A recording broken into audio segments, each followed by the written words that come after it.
Hey folks, Mrs. White here, coming at you with our second lesson from section 5.2. So hopefully things went well with section 5.1, and it was a nice review of adding, subtracting, and multiplying, and the extraneous part of division wasn't too tricky. If you did not attend office hours yesterday, feel free to show up tomorrow. You can still ask questions about any of the assignments or work that we're doing, so don't hesitate, okay? Today we are going to move forward into talking about composition of functions, which we did a very, very, very little bit in chapter 4.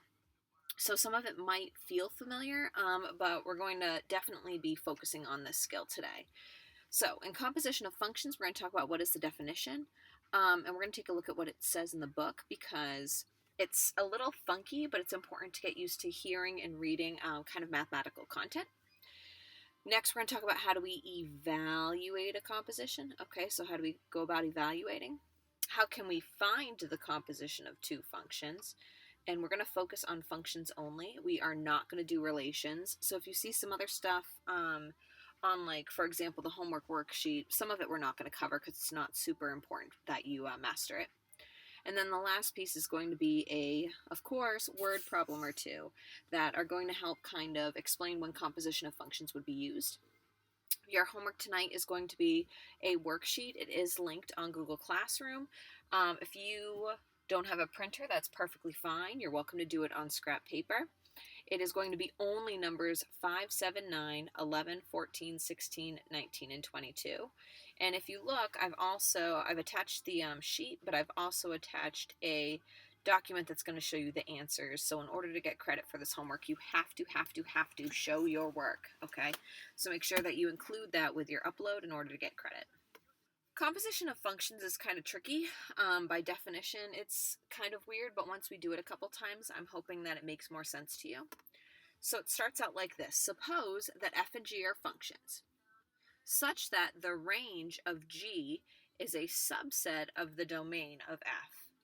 Then the composition function, f, and then this little dot, which means of, okay, f of g, can be described by f of g of x equals f of g of x. So this sounds a mess, okay, but let's kind of take it piece by piece. F and g are functions, okay, so we have a separate function, our f function. We have a g function. So they're two separate functions, such that the range of g, so all of the answers, remember your range is your output, okay? So if we plugged in a value for x here and we got out an answer, that's the range of our g function. That has to be a subset of the domain, and your domain is your x's or your input. So what it means is the answer you get for this, you plug in to this one, okay? And that is, by definition, a composition of functions. And this little symbol implies that you're going to plug this in to this answer, or to this function to get your answer. So another way we can write that, this is read as f of g of x, okay, is to say we're going to take our g of x function and we're going to plug it in to the f of x function, okay? So we're going to pretty much just take this and plug it in for the x here, which means that we plug it in for the x in our actual equation. So I know this sounds a little tricky, okay? The domain of g, you kind of plug it in, okay? Your domain of your g is your g of x. You're going to solve whatever that is by plugging in for your domain here. You're going to get the range of g, and you're going to plug that into your f of x. Specifically, you're plugging it in for that x value. And that's going to give you your f of g of x, okay? And again, this can be rewritten with this little open circle down here, okay? It means the same thing as f of g of x. Plug in your g of x, plug that into your f function. So this can be solved two ways. I know this, again, that this is kind of a funky definition, but once you see what it looks like to evaluate and to write a composition of functions, it will hopefully make more sense, okay? So let's look at what it means to start doing some work with this, okay? So I see that there's my little composition. This says f of g, but it says of 3 here. So this is going to be an evaluate problem, and it's an evaluate problem because it's giving you an actual value for x that they want you to plug in. And I know it's going to be weird. We'll give these two a go together, and then I'll have you try these two on your own, and I'll just speed up my work, okay? So what this is saying is take your f function, you're going to plug your g of x function into it, but instead of having an x in the g function, you're going to have 3. Now I know we read this left to right, but you kind of solve it right to left. So the way we're going to take this and actually find our answer is we're going to take our 3, and we're going to plug it into our g function. Then we're going to get out our answer, okay, right? Because we take the range of this, the answer of this, and we're going to plug that into our f function, solve it, and then that's going to give us our overarching answer. Okay, again, sounds kind of funky, but essentially we're going to find g of 3, right? Plug in the 3 into the g function, get that whole answer, and then plug it into the f function. So let's start by just doing g of 3. Okay, so I'm going to look up top in my directions. The g function is 2x plus 1. So instead of x in there, I'm going to put 2 times 3 plus 1. And hopefully that's familiar. It's just normal function notation. 2 times 3 is 6. 6 plus 1 is 7. So what I got is that g of 3 equals 7. So if I wanted to think about it that way, I could say if g of 3 equals 7, then what I have left to find, I'm going to replace this g of 3 with the 7 because they're equal. I need to now find f of 7 to get my overarching answer. Okay, so now I'm going to go to my f function. I'm going to plug in 7, right, because that's my range, that's my output from my g function once I plugged in the 3. And now I'll be at my answer once I PEMDAS that. So my f function is here. It's x squared minus 4, so I'm going to have 7 squared minus 4. Well, 7 squared is 49, and 49 minus 4, sorry about that, is going to be 45. So my answer is 45, but because this is still using function notation, I need to make sure I continue doing that. So I'm going to say the composition of f and g is of 3, right, because these were my directions, f of g of 3 equals 45. This is what our answer should look like for this problem. Okay? F of g of 3 equals 45. I took my 3, I plugged it into the g function, got an answer, plugged that back into my f function, and got an answer there. Tricky, I know. Let's try to do the opposite composition. So we just did f of g of 3. Let's see what happens when we do g of f of 3. And you might feel like this is going to be the same thing, so we'll just see what happens, okay? So again, the directions here are take this 3, plug it into your f. So we're going to first start by finding f of 3. We're going to then take that whole function and plug that into our g, okay? So we're going to, instead of starting with g of 3, we're going to find f of 3, get that answer, plug it into our g. So we will start with our f. F of function is x squared minus 4. Instead of x squared, I'm going to plug in 3. So I'm going to do f of 3, which is going to be 3 squared minus 4. Well, 3 squared is 9, and 9 minus 4 is 5. Okay, so f of 3 is technically the same thing as 5. So now I'm going to find g of 5, and that's going to give me my answer to the composition. Okay, so I'm going to plug in 5 into the g function. My g function is 2x plus 1, so I'm going to have 2 times 5 plus 1. Well, 2 times 5 is 10, and 10 plus 1 is 11. So my total answer here is 11, and I need to just write the work that I did. So I did g of f of 3, and that equaled 11. Again, function notation is important. You do input and output. So now that you've seen 2 examples, I want you to give a go to numbers 1a and 1b down here. They are little different equations, okay, so take your time, make sure you reference those.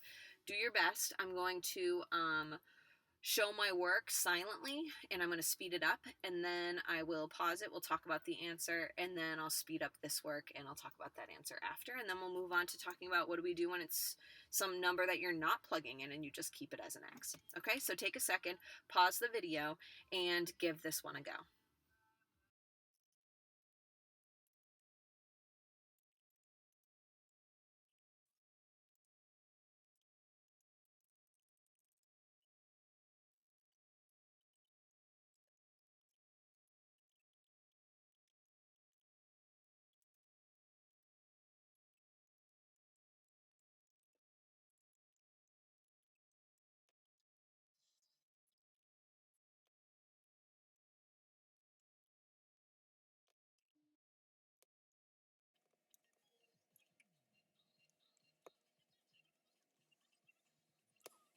All right, folks, let's come together real quick.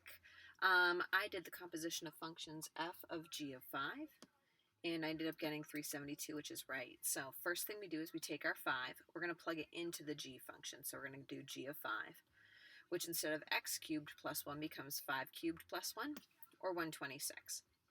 Then we can kind of think that's solved.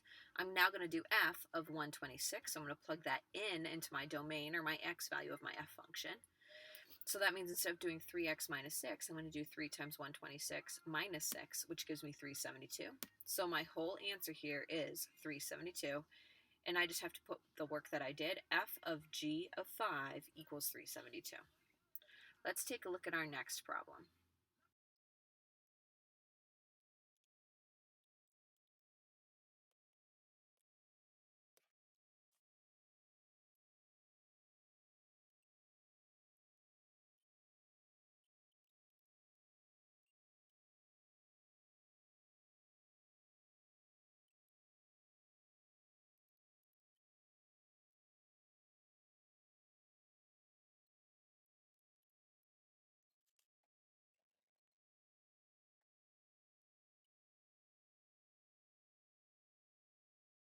All right, let's take a look at this problem now. So we had to do the opposite compositions. We were doing g of f of 5. So in this instance, I had to do f of 5 first, find that answer, and plug it into the g function. So f of 5 became 3 times 5 minus 6, which was 9. I took that 9, I plugged it into my g function. 9 cubed gave me 729, and then I had to add the 1 to it, so I ended up getting g of f of 5 is 730, okay? So again, this is one of the two things that we're going to be doing with composition of functions. This is actually evaluating it because they give you a value to plug in for x. If they're giving you a number, your answer should be a number, okay? What's a little bit trickier is when they don't give you a number and they want you to keep everything in terms of x, okay? So let's take a look at this problem. What we're doing here is we're going to create or find our composition of functions, our f of g of x and our g of f of x, if they exist, okay? We're not going to worry about doing the domain and range for each of these right now. That's something if we have time to, we'll add in later, but we're not going to worry about it for our lesson today, okay? So let's start out by doing f of g of x, and then we'll do g of f of x after for this problem. So if we're doing f of g of x, okay, this time we're not going to have a number to plug in. We're going to keep the x in the function. So we're going to take our f function and we're going to plug in g of x everywhere that x happens. So if we look at our f function right here, there's an x that happens here, right? We're going to take that x out and we're going to replace it with g of x. And g of x happens to be 4x. And then we're just going to simplify it. Okay, we're just going to plug that piece in right here and simplify it as much as possible.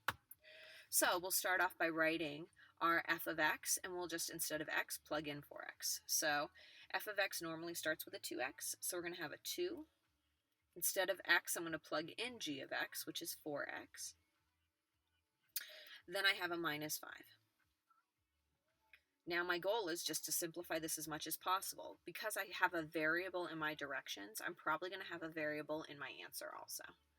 So to simplify this, I'm going to do 2 times 4x, which is 8x. And then there's nothing with this minus 5. The 2 doesn't go to it. It's not attached to the negative 5 in parentheses. So I just bring down my minus 5.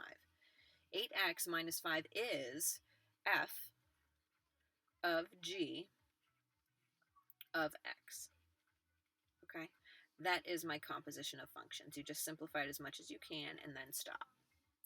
Let's do the additional composition of functions that goes with this, but instead of f of g of x, we'll do g of f of x. So if we're doing g of f, of x, we're taking our f of x function this time. Okay, so we're taking this whole piece right here and we're plugging it into the g function. So we're going to take that and we're going to plug it in everywhere that x happens over here. So instead of having 4x for our g function, we're going to have 4 times 2x minus 5. Now, if we had something else in our g function going over here, like a +5, I'd add 5, or a -2, I'd -2. But I have nothing else, so this is what I'm going to simplify. I'm going to simplify by distributing that 4. I'll get 8x minus 20. And there's nothing else I can simplify there, so I'm done. This is my g of f of x. Okay, boom. Clearly they are not the same thing. Sometimes they could be, but in this instance they're not. In fact, if we look at our two reverses on our other slide, we can see that there, okay, neither of these were the same either, including this example below, right? This one was 126, this one was 730. Excuse me, this one was 372, this one was 730. Very different answers, okay? So your composition, the order matters. The order definitely matters. So I want you to take a second, try this one out. I'm going to tell you this one's pretty darn tricky, especially when you plug this into here, because you're going to have to square a binomial, which means you're going to have to FOIL it or double distribute, okay? So if you want to, you can pause the video, but I'm actually going to talk through this whole one versus just putting my work up because it is a little bit more complicated, okay? So pause it if you want to, give it a go on your own. Otherwise, I'm just going to start talking about it right now, okay? So we're asked to do both of these, so we'll start off by doing f of g of x. So I like to rewrite it, f of g of x, which means I'm going to take my g of x function and I'm going to plug it into my f. So I'm going to take my g of x and I'm going to plug it into my f function right here. So instead of x squared, I'm going to have x minus 6 squared, and I still have a +2. So I'm going to put my +2.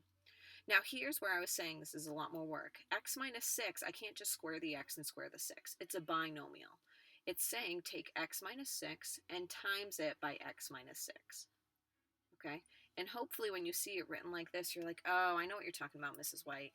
I have to take this x and send it here and here, and take this -6 and send it here and here.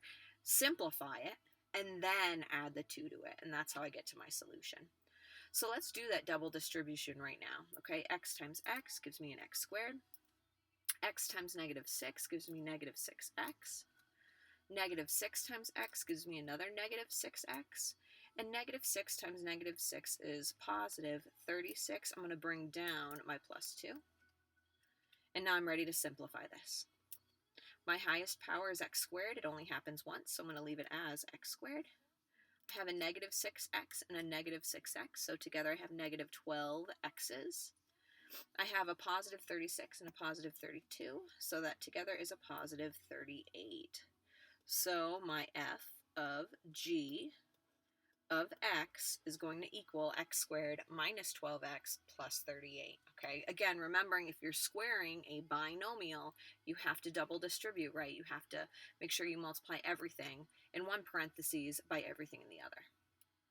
Let's look at our other composition, right? Our g of f of x, which means we're taking our f of x function and we're plugging it into our g function. So it's the opposite. I'm going to take this chunk now and I'm just going to plug it in right here, okay? So instead of x minus 6, I'm going to have x squared plus 2 minus 6.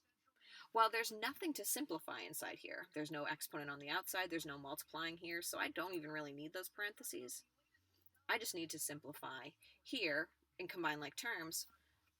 The only like terms I have are the +2 and the -6, which is a -4. So my g of f of x is going to equal x squared minus 4. Okay. So I ended up with these two solutions for my compositions, all right? Again, we're not going to worry about domain and range, and we're not going to worry about the if they exist, because that has to do with domain and range. I'm going to give you ones that are all going to work nicely for you, okay, as in they're all going to exist. So let's take a look at how this can apply to a word problem. Word problems are tricky, okay, but we need to be able to think about them and determine how to start a word problem, okay, and how composition of functions can be utilized to determine which is the best of two options, okay. So let's take a look at this one. A new car dealer is discounting all new cars by 12%. At the same time, the manufacturer is offering a $1,500 rebate on all new cars. Mr. Navarro is buying a car that is priced at $24,500. Will the final price be lower if the discount is applied before the rebate or after the rebate? Okay, so when does he want to advocate for this 12% to come off? Before we subtract this or after we subtract this? And if you know a lot about percentages, you probably have an idea of what that right answer is right now, but we could use composition of functions to hook us up with this. So we're going to start off by writing two equations, okay? We're going to write one equation for the percent discount, and we're just going to write one equation for our rebate, and we're going to pretend we don't know the price of the car because that's what we're going to use to evaluate in a minute, but we're going to just hold off on that for now, okay? So let's call the one that's going to be the percent off P. So our P of X would happen when we take the price of our car, right, which is going to be our X value, and we're going to discount it by 12%. So we would find 12% and subtract it from the whole. You have two ways you could do this. You could find 12%, which would mean that you would take our X value and you times it by 0.12. That's going to give you 12% of your cost, and you would subtract that from your total value. Okay, so that's one instance. We take our cost, we subtract 12% of the cost from it. Another thing that you could do, and I want to mention this now because a lot of you maybe would do this part, but I want you to think about it this way. If we're taking off 12%, what percent of the car are we going to have to pay? We're taking off 12%. What percent are we going to have to pay? We're going to be paying 88% of that car, right? So instead of taking the whole and subtracting 12% off of it, we could just say we're going to only have to pay 88% of that car price with that discount applied, okay? So it doesn't matter to me whether you choose to write it this way or this way. When I'm dealing with having to use a calculator, which for 12% I probably would use a calculator, I would probably just go and say, okay, if I'm getting a 12% discount, I'm going to get 12% off of 100. I'm going to pay 88%, which means I'm just going to calculate 88% of the total. So that's what I'm going to write here, 0.88x. Again, I don't care if you would have modeled it this way. If this problem's tricky for you, we are going to do another one in a second. Okay? So that's going to be the percent off equation. Let's say we have just the rebate. So we're going to call this one capital R. So the rebate on our car price. So X is still our total car price. If this is a rebate, that means we get it taken off the original price. So we take our price and we subtract off $1,500. Okay? So we could do composition of functions to figure out which combination is going to be the best for Mr. Navarro. So we could do P of R of X, or we could do R of P of X. And really, we don't even need the X in there. We could just plug right on in there the amount for the car, which is $24,500. Okay, so this ends up being an evaluate problem, $24,500. And again, I'm going to grab my calculator because there's no shame in that, right? I'm dealing with 0.88 times 24,000. I mean, that's going to be a pretty significant number. So take a second, grab a calculator if you don't have one already. I'm going to use my phone. So in P of R of 24,500, I'm going to take my P function. I'm going to plug into it R of 24,500. So I'm going to take this, I'm going to plug it into R first. So in order to do that, I'm going to have my 24,500, and I'm going to subtract 1,500 from that, okay? And that obviously is going to be 24,500 minus 1,500, 23,000 even. So that's just if I do the rebate off of this amount. Now I'm going to take this new number, okay, which is equal to this, and I'm going to plug it into my P function, okay, my percent off function. So instead of having 0.88x, I'm going to have 0.88 times 2,300. 23,000. I'm sorry, I missed a zero there. Okay. So 23,000 times 0.88. The total cost, okay, is going to be $20,240. And that's if we do P of R of 24,500. Okay. So that means we're doing the rebate first and the percent off second. This is how much we would pay for that car. Let's look at kind of the opposite situation here. Let's say we do our percent off first. So we're going to start off by doing the P of 24,500. So I'm going to put 0.88. I'm over at my P function. Instead of X, I'm going to plug in 24,500.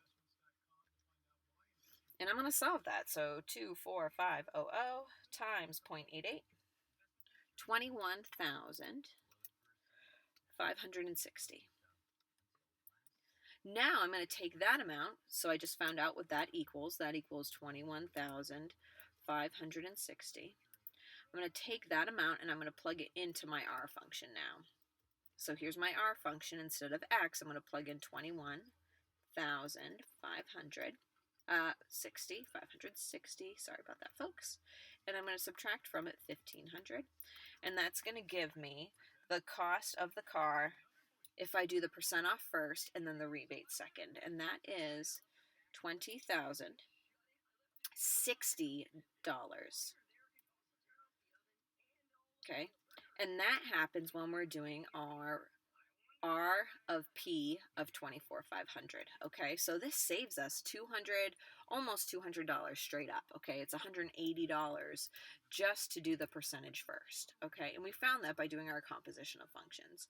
So the best deal that he should definitely ask for would be percent first and rebate second.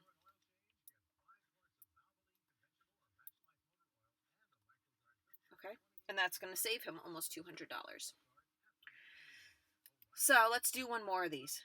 Okay, I want you to take a look at this problem, read it over, pause the video, give it a go on your own. Okay, it's very, very, very similar to the one we just did, and then see if you get what I get. Okay, I am going to talk through my work on this problem just in case you're not sure how to get going and what to do, but feel free to pause me whenever you want to. Gadgets to Go offers both an in-store $35 rebate and a 15% discount on a tablet that normally sells for $300. Which provides a better price, taking the discount before the rebate or taking the discount after the rebate? So we're going to write two equations. We're going to write P for our percent off, okay? And we're going to write R for the rebate. So if we're getting $35 off and X is the cost of the tablet, we would do X minus 35 represents the rebate. If we have a 15% discount being offered, though, off of our total price, okay, then we could do X minus 15% because it has to be taken off the total price. Or, again, if you're having 15% taken off, you can ask yourself, what percent of the original price are you actually paying? Well, if you're not paying 15, you would do 100% minus 15%. It gives you 85. We're only going to have to pay 85% of the original price, or 0.85x. Okay? Now that we have that, we're going to figure out which is better by using compositions. Is it better to do P of R of X or to do R of P of X? So let's give it a go. So P of R of X, I'm going to take that X out. I'm going to plug in 300, okay, into my R function. So if I put 300 here, 300 minus 30 gives me 270, minus 5 more gives me 260. So now I'm going to find P of 260. Because I solved this first, now I'm ready to plug it into my P function. So I'm going to do 0.85 times 260. Excuse me, not 260, 265, right? 260 would be 40 off. 265 is just 35 off. So 0.85 times 265 equals $225.25. Let's take a look over at this one now. Okay, so we're going to solve for a $300 tablet. We're going to plug that into our percent off first and then into our instant rebate after. So we're going to do P of 300. So I'm going to put 300 right here. I'm going to do 0.85 times 300, which gives me 255. So now I'm going to take my rebate function. I'm going to plug in 255 because that's what's left after my discount. And I'm going to figure out what that is. So 255 minus 35 is going to give me 220 bucks. Even. So this is definitely the better deal to do the percent off first and then the rebate. So that seemed to happen in both of these word problems. Okay, here it saved us a little bit less than $5, or actually a little bit more than $5, which doesn't seem like a lot, but you know, if you're buying several tablets or a handful of items, $5 here and there definitely adds up quickly. So your assignment for tonight, again, is to practice the skill a little bit. I will tell you that I did not, and you're welcome about this, I did not give you any word problems for homework, okay? 5, 7, and 9 are going to be ones where you have to evaluate, which means you're plugging a number in. And then 11, 14, 16, 19, and 22 are going to be ones where you're given two functions and you need to find your composition of those, but you have just an X in it. So these should result in X's. Actually, I think I just gave you those directions backward. The first three are going to be the X's, and then the following 5 are going to be the ones where you evaluate. Either way, those are the two skills you're looking at. I'm sorry if I'm confusing you about which ones are which. Just read the directions on the worksheet and you should be kosher, okay? If you have any questions about how to do those problems or anything about compositions of functions, please, please, please, please, please show up for office hours tomorrow, okay? I won't be releasing any new material until after April vacation, so if you have questions, ask now. That way you're not struggling the Sunday before you get back from April break to try to figure this out, okay? Please, please, please reach out if you need to. Thank you, folks. I will talk to you later, and hopefully I will see some of you tomorrow. Bye.